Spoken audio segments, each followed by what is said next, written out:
কবে হবে নির্বাচন? এই প্রশ্নের উত্তরের খোঁজে নানা জল্পনা কল্পনা জনমনে।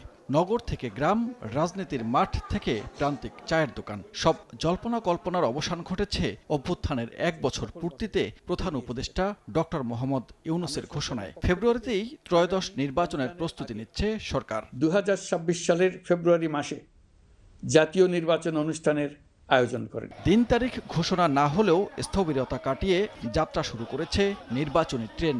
ঘোষণার পর থেকে ফেব্রুয়ারিতে নির্বাচন ও নির্বাচন পদ্ধতি নিয়ে মতের বিভাজন দেখা যায় রাজনৈতিক দলের মধ্যে। বামপন্থী দলের নেতাদের মধ্যেও সংশয়, শেষ পর্যন্ত গন্তব্যে পৌঁছবে নাকি পরের স্টেশনেই থমকে দাঁড়াবে নির্বাচনী ট্রেন। নির্বাচনী ট্রেন যদি মনে হয় যে কমলাপুর থেকে ছাড়লো, এখন এটা তেজগাঁ পর্যন্ত যে থামবে কিনা, অথবা এয়ারপোর্ট স্টেশনে যে হল করবে কিনা, অথবা মাঝখানে ট্রেনের উপরে দেখা যাবে যে কেউ আবার একটা ব্যারিকেড তৈরি করছে কিনা, সেই সম্ভাবনাকে আমি পুরোপুরি উড়িয়ে দিচ্ছি না, কারণ আমাদের এখনো বহুমাত্রিক চ্যালেঞ্জ আছে। এই নির্বাচনকে বিঘ্নিত করার প্রচেষ্টা নানা গ্রুপ কিন্তু সবসময়ের জন্য করবে।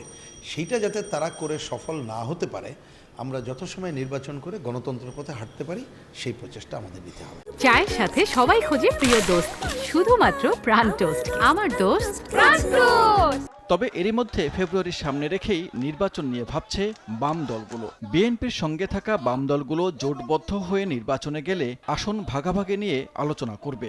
একক দলগুলো নিজেদের মধ্যে আসন ও প্রার্থী নিয়ে হিসেব কষছে। তবে নির্বাচন কেন্দ্র করে বামপন্থী দলগুলো এখনই আলাদা কোনো জোট করছে না। গণতন্ত্র মঞ্চগতভাবে আমরা আবার একটু আলোচনা করব, মঞ্চগতভাবে নির্বাচনের ব্যাপারে কোনো বোঝাপড়া তৈরি করতে পারি কিনা।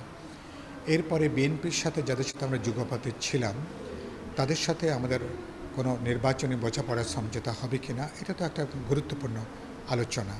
সে আলোচনাগুলো এখনো হয়নি। আমরা নির্বাচনে আমাদের পার্টি প্রস্তুতি নিচ্ছি, আমাদের যে জোট তাদেরকে নিয়ে প্রস্তুতি নিচ্ছি, এবং এর বাইরেও যে বিভিন্ন বাম প্রগতিশীল আরও দল আছে যারা মুক্তিযুদ্ধকে ওন করে, 90-কে ওন করে, 24-কে ওন করে, এই ধরনের শক্তিকে আমরা সমাবেশ ঘটানোর চেষ্টা করছি। ২-১ মাস পরেই মাঠের পরিস্থিতি দেখে নির্বাচন নিয়ে অনেক কিছুই খোলাসা হয়ে যাবে বলে মনে করেন বাম দলের নেতারা। সানবীর রূপল, সময় সংবাদ, ঢাকা।